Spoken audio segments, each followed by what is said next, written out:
Hello students, मैं doctor Gauri Bhatnagar Sanskrit tutorials में आपका स्वागत है। महाकवि भर्तृहरि द्वारा रचित नीति शतकम पढ़ रहे थे हम। उसमें एक श्लोक बीच में रह गया था, जो पिछला वीडियो था उसमें वो देखेंगे। 97 नंबर श्लोक है। वने रणे शत्रु जलाग्नि मध्ये महार्णवे पर्वत मस्तके वा सुप्तम प्रमत्तम विषम स्थितिं वा रक्षन्ति पुण्यानि पुरा कृतानि। अब यहाँ पर पुण्यों की महिमा बता रहे हैं भर्तृहरि। पूर्व जन्म में किए हुए पुण्यों का फल बता रहे हैं। क्या बता रहे हैं? पुरा कृतानि, पूर्व जन्म में किए हुए पुण्यानि, पुण्य फल, अच्छे कर्म।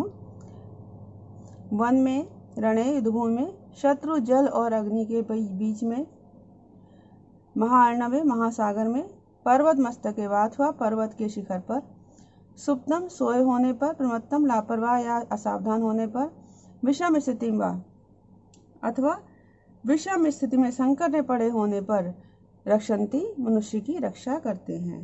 अब यहाँ भर्तृहरि कहते हैं कि अगर मनुष्य ने अपने पूर्व जन्म में अच्छे काम किए हैं तो इस जन्म में उसकी हर स्थान पर, सब जगह पर रक्षा करते हैं। चाहे वो मनुष्य वन में गहरे वन में चला जाए, रणभूमि में हो, शत्रुओं के सामने खड़ा हो, जल में डूबने वाला हो, अग्नि में जलने वाला हो, महासागर में हो, पर्वत के शिखर पर हो, सोता हुआ हो, असावधान हो या किसी भी संकट में पड़ा हुआ हो, हर स्थिति में वो पुण्य कर्म जो हैं उनके फल उसकी रक्षा करते हैं। फिर से देखेंगे। पुरा कृतानि पुण्यानि, पूर्व जन्म में किए हुए अच्छे कार्य।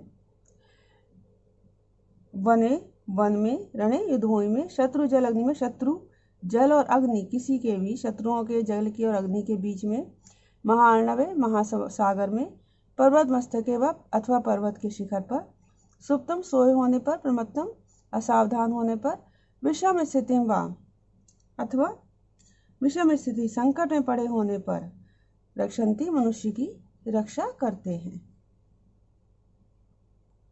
अगला श्लोक देखें। इसके बाद के 2 श्लोक पिछले वीडियो में हो चुके थे। अगला श्लोक देखें। अब यहाँ पर कवि कहते हैं कि मनुष्य जन्म पाने के बाद भी अगर व्यक्ति अच्छे काम ना करे तो वो उसकी बहुत बड़ी मूर्खता है।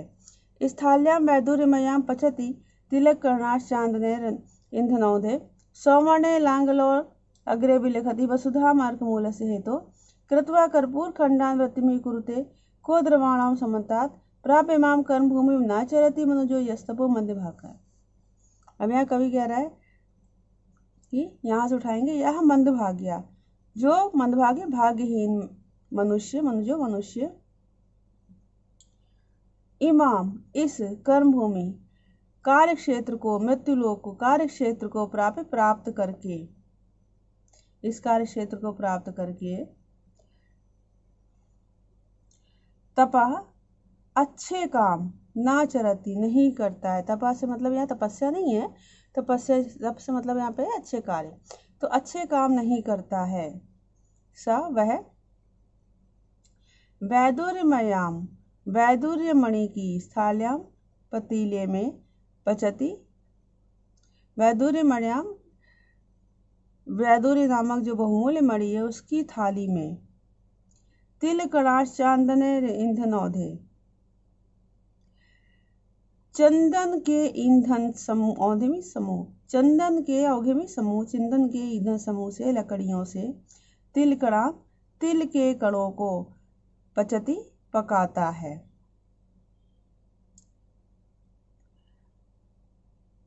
अर्क मूलस्य हेतु, आक की जड़ के लिए, सौवर्णे लांगर, सोने के हल के, अग्रे अग्रभाग से मीन्स फल से, वसुधाम विलिखति, पृथ्वी को, विलिखति जोतता है, कर्पूर खंडान कृत्वा, कपूर के टुकड़े करके, को द्रवाणाम, कोंदों के, कोंदों समा चावल होते हैं जो अपने आप उग जाते हैं, तो कोंदों के समन्ता चारों ओर, वृत्तिम कुरुते, बाढ़ बनाता है। अब यहाँ पर कवि ने कहना चाहा है कि जो मनुष्य इस जन्म को, इस मनुष्य जन्म को प्राप्त करके भी अच्छे काम नहीं करता। क्यों? क्योंकि जो मनुष्य योनि है वही कर्म योनि कहलाती है। बाकी जितनी पशु पक्षियों की योनियां हैं वो सारी भोग योनि कहलाती हैं। क्यों? क्योंकि उनके पास बुद्धि नहीं होती। वो बुद्धि से इस हिसाब से काम नहीं करते कि कौन सा अच्छा काम है कौन सा बुरा काम है। अच्छे बुरे की समझ सिर्फ मनुष्य को होती है। तो मनुष्य जो है, मनुष्य जन्म पाकर भी, इस कर्म भूमि को पाकर भी अगर अच्छे काम नहीं करता तो वो उससे बड़ा मूर्ख कोई नहीं है। तो उस मूर्ख के लिए उदाहरण कवि ने किया है कि मूर्ख ऐसा ही है, इतना ही मूर्ख है जितना कि वह व्यक्ति जो वैदुर्य नामक बहुमूल्य मणि से युक्त बर्तन में तिल को पकाता है।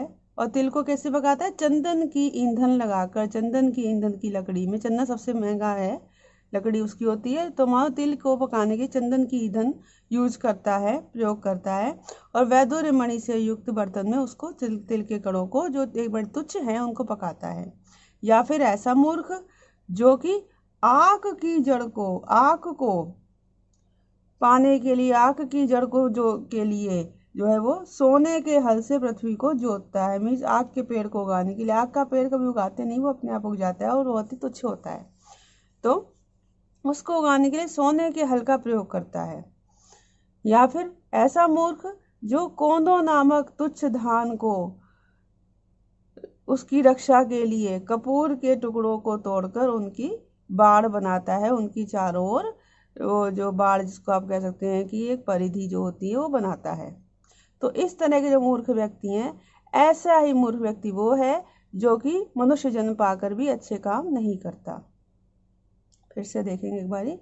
यह मंद भाग्या, जो अभागा मनुष्य, भाग्यहीन मनुष्य इमाम कर्म भूमि प्राप्त, इस कर्म भूमि को प्राप्त कर, इस मनुष्य जन्म को प्राप्त करके भी तपो न चरती, अच्छे काम नहीं करता है, वह वैदुर्यमयाम स्थाल्याम, वैदुर्य मणि, बहुमूल्य वैदुर्य मणि से बनी हुई स्थाल्याम बर्तन में चंदन ईंधन हो गए, चंदन की ईंधन समूह से तिल कड़ाम पचाती, तिल के कड़ों को पकाता है। या फिर अर्क मूल से हेतु, आग की जड़ के लिए सोमण लांगल आग्रे, सोने के हल के फल से वसुधाम विलिखति, पृथ्वी को जोतता है। या फिर कोद्रमाणाम, कर्पूर खन्या से कर्पूर खंडान करता, कपूर के टुकड़ों को करके, कोद्रमाणाम समन्तात, कोंदों के चारों ओर, कोंदों की फसल के चारों ओर वृत्तिमी कुरुते, बाड़ लगाता है। इस प्रकार से कवि कहते हैं कि मनुष्य जो अच्छे काम नहीं करता वो इन्हीं मूर्खों की तरह होता है। अगला श्लोक देखें। अब यहाँ पर कवि कहता है कि कर्म के प्रभाव जो है उससे ही होनी, अर्थात जो होना होता है वो होता है। मज्ज तो अम्बसी, या तो मेरु शिखरम शत्रुन जयत वाहवे, वाणिज्यम कृष्ण सेवने जा सकला विद्या कला शिक्षिता, आकाशम विपुलम प्रयातु खगवत कृत्वा प्रयत्नम परम, ना भाव्यम भवती कर्म वशतो भाव्य से नाशा करता।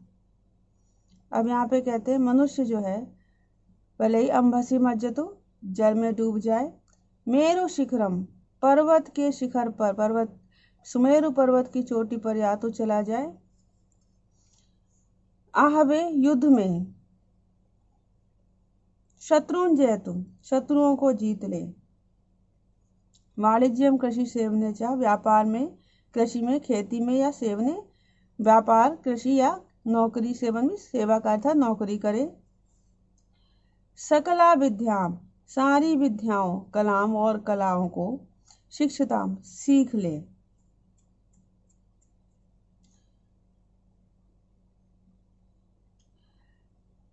परम प्रयत्नम कृत्वा, बहुत अधिक प्रयास करके, खगवत, पक्षी की तरह, विपुलम आकाशम प्रयातु, विशाल आकाश में चला जाए, हर पक्षी की तरह आकाश में भी उड़ जाए। यह इस संसार में अभाव्यम, जो नहीं होने वाला है, ना भवती, वो नहीं होता है, कर्मवश, तो कर्मों के वश में होने से, अर्थात प्रारब्ध कर्म के अनुसार, भाव्य से होने को, नाशा कृता, नाश नहीं हो सकता। क्या मतलब हुआ कि जो न होना है वो तो होकर ही रहता है, होने का कोई नाश नहीं हो सकता, और जो नहीं होना है वह बिल्कुल नहीं होगा, चाहे मनुष्य कितना भी प्रयास कर ले। तो भर्तृहरि जो है जीवन में कर्म की प्रधानता बता रहे हैं कहते हैं मनुष्य चाहे कितने प्रयत्न कर ले, चाहे वह जल में डूब जाए, पर्वत सुमेरु पर्वत स्वर्ण पर्वत पर चला जाए, शत्रु विजय प्राप्त कर ले, हर तरह ज्ञान प्राप्त कर ले, व्यापार कृषि जो मर्जी कर ले, पक्षी की तरह आकाश मुड़ने की सामर्थ्य भी पैदा कर ले। उस समय में वो बहुत पुराना लिखा हुआ है, तब कोई हवाई जहाज तो नहीं चलते थे उस समय में, इसलिए ये सब बातें कपोल कल्पना ही थी कि आकाश में मनुष्य उड़ सकता है। अब तो खैर हवाई जहाज है, सब कुछ है, तो मनुष्य वैसे ही उड़ लेता है आसमान में। तो कहते हैं भले वहाँ भी उड़ जाए, फिर भी इस संसार में जो होना है और जो नहीं होना है वह सारा मनुष्य के कर्मों के ऊपर ही निर्भर करता है। फिर से देखें, अम्भसी मज्जतु, मनुष्य चाहे जल में डूब जाए, मेरु शिखरम यातु, सुमेरु पर्वत के शिखर पर चला जाए, शत्रुंजय महावे आहवे, युद्ध भूमि में शत्रुंजय शत्रुओं को जीत ले, वाणिज्यम कृषि सेवने चा, व्यापार में कृषि में अथवा सेवा कार्य में अर्थात नौकरी कर ले, सगला विद्या कला शिक्षिता, सारी विद्याएं और कलाएं सीख ले, परम प्रथम कथा अत्यधिक प्रयास करके खगवत पक्षी की तरह विपुलम आकाशम प्रयातु, विशाल आकाश में उड़ जाए चला जाए, फिर भी यह इस संसार में अभाव्यम ना भवती, ना होने वाला नहीं होता है, अनहोनी नहीं होती है। कर्मवश तो कर्मों के वश के होने से अर्थात प्रारब्ध कर्म के अनुसार ही भाव्य से होने योग्य का नाशा कृता नाश कुता कैसे हो सकता है, अर्थात प्रारब्ध कर्म के अनुसार जो होनी है उसका नाश कैसे हो सकता है, अर्थात उसका नाश नहीं हो सकता। अगला श्लोक देखें। अब यहाँ पर कवि फिर से पूर्वजन्म के पुण्य कर्मों का फल बता रहे हैं। भीमम वनम भवति यस्य पुरम प्रधानम, सर्वो जना स्वजना जनताम सुजनताम उपयाति तस्य, कृष्णा चा सुभू भवति सन्निधि रत्नपूर्णा, यस्यास्ति पूर्व सुकृतम विपुलम नरस्य। अब यहाँ पर क्या कह रहे हैं, यस यहाँ से उठाएंगे, यस्य नरस्य, जिस मनुष्य का विपुलम पूर्व सुकृतम, बहुत अधिक पूर्व जन्म का, सुकृतम इस अच्छे कर्म है, पुण्य कर्म है, तस्य उस व्यक्ति का, भीमम वनम भयंकर वन, पुरम प्रधानम भवति, प्रधानम पुरम भवति, प्रधान नगर बन जाता है उस व्यक्ति के लिए, वह भयंकर वन जो है वो क्या बन जाता है, प्रमुख नगर बन जाता है। सर्वोजना सुजनता से सुजनता में सभी लोग, तस्य उसके लिए, उसके अपने लिए सज्जन हो जाते हैं। तस्य कृष्णा भू, उसके लिए सारी पृथ्वी, कृष्णा सारी भू पृथ्वी, उसके लिए सारी पृथ्वी, सन्निधि रत्न पूर्वा भवती, सन्निधि उत्तम निधियों और रत्नों से परिपूर्ण हो जाती है।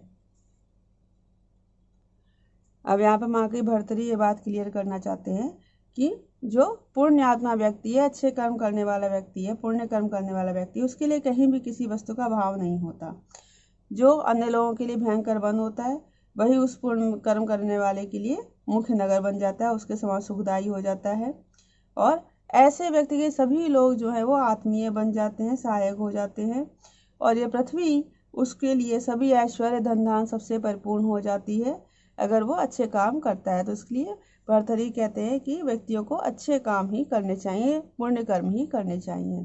फिर से देखें, यस्य नरस्य, जिस मनुष्य का विपुलम पूर्व सुकृतम, बहुत अधिक पहले जन्म का किया हुआ पुण्य कर्म है, तस्य उसका, भीमम वनम भयंकर वन भी उस प्रधानम पुरम भवति, मुख्य से नगर बन जाता है, सर्वोजना तस्य सुजनता उपयाति, सभी लोग उसके लिए आत्मीय बन जाते हैं, उसके सहायक हो जाते हैं। कृष्णाभू सारी और कृष्णाभू सारी पृथ्वी उसके लिए, सन्निधि रत्नपूर्णा, सन्निधि उत्तम निधियों और, निधि में खजाना होता है, उत्तम खजानों और रत्नों से परिपूर्ण हो जाती है, अर्थात उसको ऐश्वर्य और सुख संपत्ति अच्छी प्रकार से प्राप्त हो जाती है। तात्पर्य यह है कवि का कि व्यक्ति को हमेशा अच्छे कर्म ही करने चाहिए। अगला श्लोक देखें। अब यहाँ पे लाभ हानि की वास्तविकता बता रहे कवि। को लाभो गुणी संगमा किम सुखम प्रागेतरे संगति, का हानि समय च्युति निपुणता, का धर्म तत्वे रति, कहा शूरो विजितेन्द्रिया प्रियतमा का अनुव्रताम किम धनम विद्या किम सुखम अप्रवास गमनम राज्यम किम आज्ञा फलम। अब यहाँ पे क्या कह रहे हैं, लाभा का लाभ क्या है, गुड़ी संगमा गुड़ी जनों का साथ, असुखम किम दुख क्या है, असुख में सुख से रहे जो था दुख, असुख था दुख क्या है, प्राग इतरे संगति विद्वानों से भिन्न अर्थात मूर्ख लोगों का साथ, का हानि क्या हानि है, समय च्युति समय का व्यर्थ बीतना, समय का बर्बाद होना, समय का व्यर्थ जाना, का निपुणता कुशलता क्या है, धर्म तत्व रति धर्म के रहस्य में, रति मीन्स आसक्ति होना, धर्म को जानने में आसक्ति होना, कहा शूरो कौन वीर है, विजित इंद्रिया जिसने इंद्रियों को जीत लिया, इंद्रियों को जीत लेने वाला, प्रियतमा का कौन प्रिया है, कौन प्रियतमा है, अनुव्रता अनुव्रता मीन्स आज्ञा का पालन करने वाली, किम धनम धन क्या है, विद्या, किम सुखम सुख क्या है, अप्रवास गमनम प्रवास के लिए ना जाना, राज्यम किम क्या राज्य है, आज्ञा फलम आगे आज्ञा का मीन्स आदेश का सफलतापूर्वक पालन होना। अब यहाँ भर्तरी कहते हैं कि संसार में लाभ हानि शब्द के सबके अलग अलग अर्थ हैं। वास्तव में देखा जाए तो गुणी जनों का संग मिलना सबसे बड़ा लाभ है और मूर्खों का संग होना सबसे बड़ी हानि था दुख है। बिना कोई कार्य किए बिना कोई अच्छे काम किए समय को व्यतीत कर देना सबसे बड़ी हानि है। और कुशलता क्या है, धर्म को जानने में आसक्ति रखना, लगा रखना, वो सबसे बड़ी कुशलता है। वीर कौन है, जिसने अपनी इंद्रियों पर विजय प्राप्त कर ली है। प्रिया कौन है, जो कि आज्ञा का पालन करती है। धन क्या है, विद्या है, विद्या से बढ़कर कोई धन नहीं है। सुख क्या है, प्रवास के जाना मीन्स अपने परिवार के साथ रहना सबसे बड़ा सुख है। राज्य क्या है मीन्स शासन क्या है, आज्ञा का सफलतापूर्वक पालन होना ही शासन है या राज्य है। मीन्स प्रजा अगर राजा की आज्ञा का पालन करती है तो वही शासन वही राज्य सबसे अच्छा है। फिर से देखिए, लाभा का क्या लाभ है, गुड़ी संगमा गुड़ियों का साथ, असुखम किम असुख का दुख क्या है, प्रागेतरे संगति प्राग्य था विद्वान से भिन्न था मूर्ख लोगों की संगति मूर्ख लोगों का साथ, कहानी हानि क्या है, समय च्युति समय का व्यर्थ बीतना, निपुणता क्या है, कुशलता क्या है, धर्म तत्व रति धर्म को जानने में आसक्ति होना। कहा शूरो कौन वीर है, विजित इंद्रिया जिसने इंद्रियों को जीत लिया, इंद्रियों को जीत लेने वाला। प्रियतमा का कौन प्रिया है, अनुव्रता आज्ञा का पालन करने वाली। किम धनम धन क्या है, विद्या विद्या सबसे बड़ा धन है। किम सुखम सुख क्या है, अप्रवास गमनम प्रवास के लिए ना जाना अर्थात बाहर ना जाना, परिवार के साथ समय बिताना ही सबसे बड़ा सुख है। राज्यम किम राज्य क्या है, शासन क्या है। आज्ञा फलम आज्ञा का सफलतापूर्वक फलीभूत होना ही राज्य है। इस प्रकार भर्तरी ने यहाँ पर लाभ आदि अनेक तत्वों को उचित प्रकार से यहाँ परिभाषित किया है। इस वीडियो में इतना ही। साथ बने रहने के लिए धन्यवाद।